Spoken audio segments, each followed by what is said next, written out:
aqui no Mangal das Garças com Rafael Azevedo, técnico ambiental, que vai falar um pouco sobre as aves que foram resgatadas e trazidas para cá. Nós estamos fazendo esse conteúdo aqui. Vamos começar com Rafael. Não, com o Gavião, né? O Gavião. Conversar com o Rafael e conversar com o Gavião, né? Vamos tentar trazer também um conteúdo sobre a coruja. Afinal de contas, toda professora é coruja, né? Beleza? Bem, segue a gente. Vamos lá? Vamos lá. Vai lá. Bem, aqui nós temos aqui um gavião chamado popularmente de gavião caboclo. Esse gavião chegou basicamente através do resgate, que na verdade foi feito uma devolução voluntária, feito por seu tutor, né?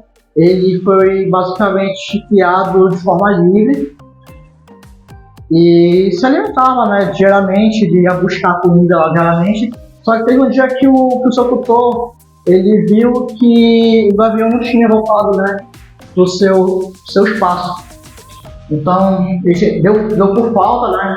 Ele fez uma busca, assim, durante alguns dias no local, era uma fazenda, na verdade, né? Fez uma busca, e quando encontrou o gavião, viu ele numa casa da pessoa sendo criada com galinha, né?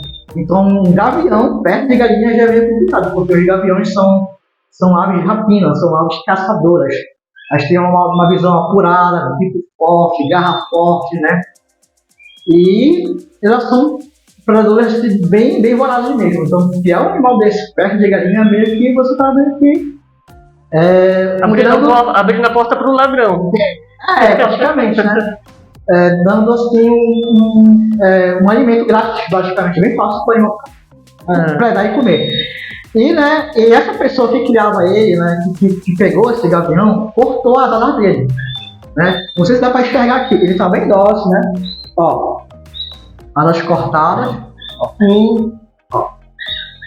Então, percebe que o animal permite a minha interação, meu contato, né? Então o animal está bastante implantado, né? Ou seja, praticamente domesticado, né? Dependente dos cuidados humanos. Então, não tem como mais eu soltar esse animal para a vida livre assim, sem que tenha algum acompanhamento técnico, né, para esse animal voltar a ser selvagem de novo, né? Muitas vezes é difícil de ter esse comportamento selvagem para que ele possa se virar na vida livre e ter menos contato com o ser humano, né? Então, por quê? O animal teve contato com o ser humano e aconteceu isso, né? A pessoa pegou ele, não tinha conhecimento prévio, né? Uma orientação adequada.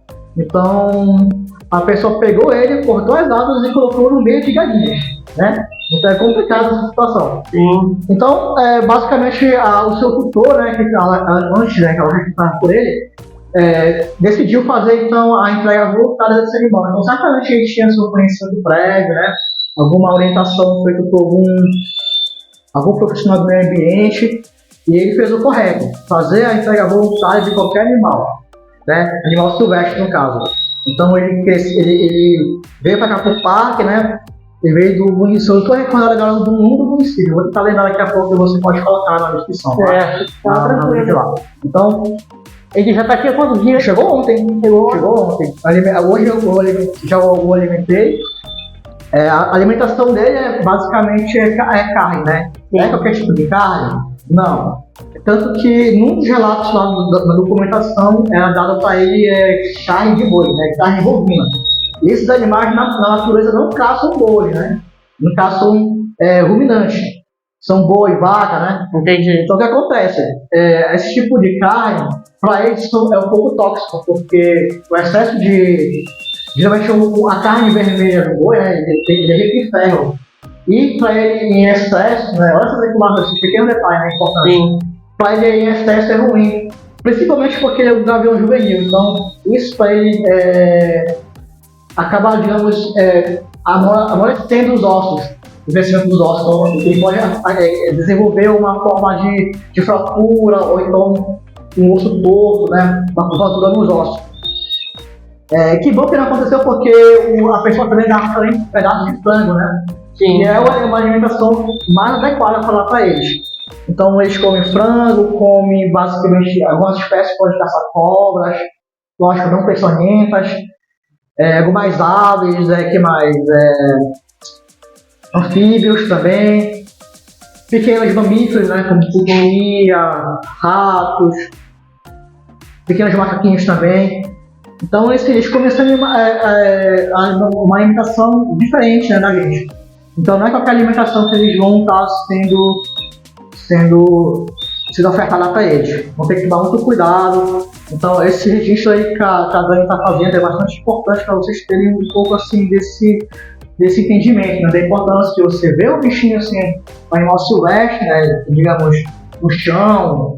Você tem que ter assim, um pouco de visão de analisar as coisas, de você ver o animal, se ele está abatido, se ele está meio que mancando, né?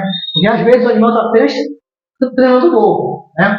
Ele está apenas treinando voo, às vezes se cansa, está pegando fogo, e a pessoa às vezes tenta ajudar, né? Aquela vez que está fazendo um pouquinho. Já aconteceu o caso aqui no topo do Mangal, né?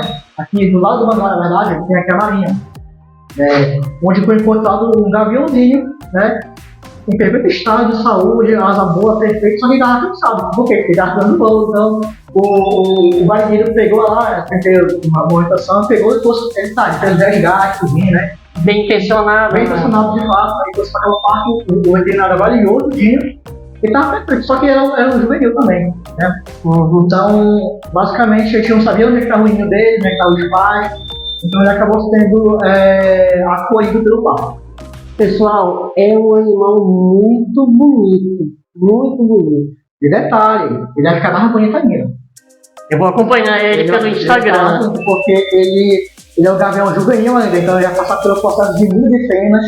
Ele vai ficar com uma cor meio laranja, meio marrom, vai ficar muito bonito. Eu vou acompanhar. Vou deixar aqui na descrição desse vídeo o Instagram do Mangal das Garras.